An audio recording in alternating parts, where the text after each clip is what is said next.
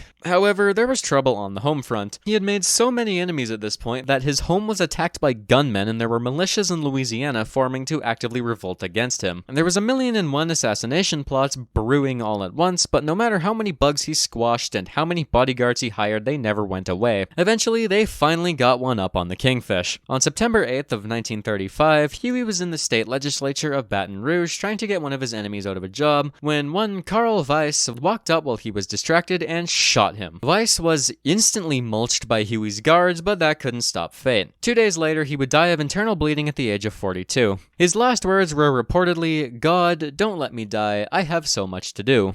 Corruption immediately swept the state and hundreds were arrested over the next few years. After the storm calmed down, his machine would remain influential until the 1960s, meddling in politics long after his death. Earl Long, Huey's brother, would sort of take up the mantle and would have several successful years as governor later down the line. This kicked off the Long dynasty, as several of his family members would go on to have successful political careers, which included his wife, who took over his Senate seat. At the federal level, moderate versions of many of his programs did make it into the more leftist Second New Deal during 1935 and 36, so he would leave an imprint on federal policy in the afterlife. As previously stated, he is a somewhat controversial figure. He's either a hero and uplifter of the masses or an authoritarian shitbag drunk on power, depending on who's telling the story. Ultimately, politics is a dirty game, and despite his methods, he created change on his own terms in a world that fought tooth and nail to oppose it. People like him are a tragically rare breed, especially in this day and age. He certainly deserves criticism, as everyone does, but ultimately, he made people's lives better and made a permanent mark on the world. And honestly, what more can you ask for? That about does it for this video. Thanks for watching, and I'll see you around.